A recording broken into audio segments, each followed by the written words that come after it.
방구석 형님, 미국 안에 또 다른 공화국이 있다는데 사실이에요? 그래 맞아. 플로리다 최남단에 있는 키웨스트는 1982년 미국으로부터 독립을 선언했어. 연방정부가 마약 단속을 한다면서 플로리다 본토와 이 섬을 잇는 유일한 고속도로 입구에 검문소를 세운 거야. 검문소가 입구를 막으니까 교통체증이 30km까지 이어지게 됐고, 키웨스트 시장 데니스 워들로는 자기들을 외국으로 취급하면 기꺼이 외국이 되어주겠다고 선언한 거지. 그럼 그나 독립한 그 나라 이름이 뭐예요? 키웨스트인의 자부심이라고 할 수 있는 소라고둥 공화국, 즉 콩크 공화국이야.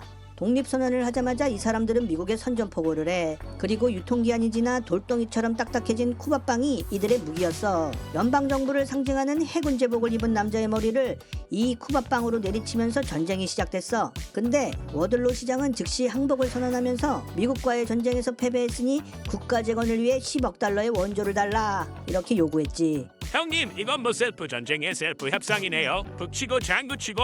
어쨌든 지금도 키웨스트는 매년 4월이면 축제를 열어. 거리에서 서로 쿠바빵을 던지면서 빵의 전쟁 퍼포먼스를 재현하지. 그리고 콩코 공화국 여권도 발행해줘. 어쨌든 키웨스트 사람들 인생을 참 재밌게 살아, 그치? 방구석 형님, 혹시 플로리다에 있는 이 돌로 만든 성 알고 계십니까? 그럼 아주 잘 알지. 이 성을 지은 사람은 라트비아에서 이민을 온 에드워드 리스칼린이란 자야. 근데 이 사람은 45kg의 아주 왜소한 사람이었어. 이 사람이 1323년부터 그가 죽을 때까지 28년 동안 1000톤이 넘는 어마무시한 돌덩이를 중장비 하나 없이 오직 수작업으로 옮기고 깎아서 만든 성이야. 아니 형님, 그럼 사람이 왜 이런 짓을 하고 있었던 겁니까? 뭐 여자한테 실언이라도 당한 겁니까? 맞았어. 이 사람은 16살 약혼녀가 결혼식 전날 파혼을 선언하고 떠나버리니까 그 여자가 돌아오길 기다리면서 이 성을 만든 거지. 근데 이 성에는 9톤이나 나가는 볼 회전문이 있어. 콧물 찔찔 흘리는 조만한 애가 살짝 건들기만 해도 부드럽게 돌아간다고 하니까 아주 놀랍지. 물론 1986년에 고장난 이 문을 수리하려고 뜯어보니까 그 안에 낡은 포드트럭에 베어링이 들어있었다지. 근데 그렇다고 해도 이 무거운 돌덩이의 무게중심을 설계도나 중장비 없이 정확하게 맞췄다는 건 아직도 풀리지 않는 미스테리야. 아니 형님, 그럼 도대체 뭔 기술을 써서 한 겁니까? 주변 사람들 말에 따르면 이 사람이 평소에 자기는 피라미드를 지은 고대 이집트인들의 비밀, 즉 자기장의 원리를 알아냈다고 말하곤 했대. 어쨌든 이 남자는 한 여자한테 실현당하고 이렇게 거대한 성을 지었으니 우리는 뭐 10개도 가능하지 않겠어? 방구석 형님, 예전에는 신체적으로 평범하지 않던 사람들을 구경거리로 돈을 벌었다는데 사실입니까? 그래, 그 사람들이 출연하던 쇼를 프릭쇼라고 하지. 플로리다 템파 근처에는 그런 사람들이 모여 살던 공동체가 있었어. 신체적 특징을 구경거리로 삼던 프릭쇼의 주인공들이 비수기에 모여 살던 세계 유일의 마을 깁슨턴이야. 이 마을에는 이웃집 앞마당에 코끼리랑 호랑이가 강아지 마냥 돌아다니고, 우체국에는 키 작은 사람들을 위해서 낮은 카운터가 설치되었어. 마을 소방대장은 키가 2.5m인 거구였는데 그 사람의 아내는 하반신이 없어서 하프우먼 제니라고 불렸지. 밖에서는 사람들이 이들을 구경거리로 바라봤지만 이 깁슨턴 마을에서는 그래도 이들이 평범한 이웃으로 대접받을 수 있었던 거야. 하지만 이 낙원에도 비극이 찾아왔지. 손발이 집게 모양으로 태어난 랍스터보이 그레이디 스타일스라는 자는 지독한 알코올 중독이면서 마을의 주폭이었어. 이 자는 자기 딸의 결혼을 반대하면서 예비 사위를 총으로 쏴 죽였는데, 당시 어떤 감옥도 이 사람의 휠체어랑 특이한 신체를 감당할 수 없다는 이유로 집행유예를 받고 풀려났지. 결국은 이자의 폭력을 견디다 못한 와이프와 의붓아들이 킬러를 고용해서 이자를 청부살해했어. 평범하게 살고 싶었던 사람들의 마을 깁슨턴은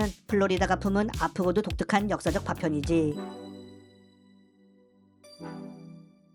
방구석 형님, 플로리다에는 마시면 젊어진다는 정신의 샘물이 있다는 거 아십니까? 그래, 플로리다 북동쪽에 미국에서 가장 오래된 도시라고 불리우는 마을이 있어. 세인트 어거스틴이라는 동네인데 거기에 그 샘물이 있지. 이 샘은 스페인 탐험가 폰세 데 레온이라는 사람이 1513년에 발견했다는 전설이 있어. 이 사람이 플로리다주를 플로리다라고 이름 붙인 사람이지. 그럼 그 샘물 1리터 마시면 엄마 뱃속으로 다시 들어가는 거 아닙니까? 아니 그게 사기야, 사기. 1900년대에 앞니에 다이아몬드를 박아놓고 다니던 여자가 있었어. 이름이 루엘라 맥코넬인데 다이아몬드 릴이라고 불렸지. 이 여자가 이 부지를 사서는 거기서 그 탐험가 폰세 데 레온의 양피지 상자를 발견했다고 주장했어. 물론 가짜지. 어쨌든 그 여자의 사기 마케팅이 통했고 물 한 잔에 그때 돈으로 10센트를 받고 팔았대. 우리 조선에 봉이 김선달이 있었다면 플로리다에는 다이아몬드 릴이 있었던 거야. 당시 역사학자들도 이게 사기라는 걸 알았지만 동네 관광 수입이 짭짤하다 보니까 다들 슬쩍 눈 감아줬어. 형님, 다 사기죄로 잡아쳐 넣어야 되는 거 아닙니까? 근데 재밌는 건 이 사기꾼 덕분에 그 유적이 보존됐고 나중에 실제 고고학 조사를 해보니까 이곳이 미국 최초의 스페인 정착지였던 거야. 거기서 아주 귀한 유물들이 막 쏟아져 나와서 결국 거기에 고고학 박물관을 세우게 됐지. 어쨌든 사기꾼 덕분에 진짜 유적지를 발굴했으니까 됐지 뭐. 방크스 형님, 이 저택 너무 멋지지 않습니까? 그래, 마이애미 비치의 오션 드라이브를 걷다 보면 이 화려한 저택이 나와. 그 명품 브랜드 있잖아, 바로 사채 쓰게 만드는. 어쨌든 그 창업자 잔니 베르사체의 안식처였던 카사 카수아리나야. 근데 1997년 7월 15일 아침 이 화려한 궁전은 순식간에 피로 물든 범죄 현장으로 변했지. 바로 사체, 아니 베르사체가 평소처럼 아침 산책을 하고 돌아오는데 그 뒤를 누군가가 쫓아와서는 총을 두 방 쏴버렸어. 그 범인은 이미 4명을 살해하고 도망다니던 앤드류 커네넌이라는 사람인데 FBI의 10대 지명 수배자 중 한 명이었어. 오, 방크스 형님, 근데 그놈이 왜 하필 베르사체를 쏜 겁니까? 두 사람의 관계는 여전히 미스테리야. 베르사체의 가족은 둘이 서로 모르는 사이라고 부인했지만 주변 사람들은 7년 전 한 파티에서 베르사체가 커네넌에게 당신 기억난다, 우리 구면이지? 라고 했다고 증언했어. 형님, 베르사체의 시신 바로 옆에 죽은 비둘기 한 마리가 누워 있어서 마피아의 짓이라는 소문도 있던데요. 그건 조사 결과 총알파 편에 우연히 맞은 비둘기였다고 결론이 났어. 어쨌든 범행 8일 뒤 그 범인은 인근 하우스보트에서 베르사체를 쐈던 바로 그 총으로 스스로 생을 마감했어. 난 이제 베르사체 가방은 안 사고 싶어. 형님, 그거 살려면 바로 사체 받아야 되는 거 아닙니까? 형님, 플로리다에는 싱크홀이 자주 생긴다는데 그거 아십니까? 그래, 그건 플로리다의 석회암 지반이 지하수에 녹아서 구멍이 숭숭 뚫린 카르스트 지형 때문이야. 그래서 플로리다 중부는 싱크홀 앨리라 불릴 정도로 싱크홀 다발 지역이지. 2013년에 제프 부시라는 사람은 자기 침실에서 잠을 자던 중에 지름 6m짜리 싱크홀이 열리면서 그 속으로 침대랑 함께 빨려 들어갔어. 결국 제프의 시신은 수습되지 못했고 집은 철거돼서 자갈로 메워졌지. 더 소름 끼치는 건 몇 년 뒤 같은 자리에서 싱크홀이 또다시 열렸다는 거야. 1981년에는 윈터파크라는 동네에서 거대한 구덩이가 생기면서 포르쉐 전시장을 삼켜버린 적도 있어. 형님, 우리 포르쉐 캐롤 플로리다 가야 하는 거 아닙니까? 어쨌든 플로리다에서 집 살 거면 땅속으로 안 꺼지게 뽑기를 잘해야 해. 알았지? 방크스 형님, 인터넷에 보다 보면 플로리다맨이라면서 자주 나오던데 플로리다맨 뭡니까? 플로리다맨은 플로리다 사람들이 하도 정신 나간 짓을 많이 해서 생긴 인터넷 밈이야. 대표적인 사건은 2015년 발생한 악어 투척 사건이지. 주피터에 살던 23세 청년 조슈아 제임스는 웬디스 알지? 거기 드라이브스루에서 음료수를 받은 뒤에 갑자기 트럭 뒷좌석에 있던 1m짜리 살아있는 악어를 매장 안으로 집어던졌어.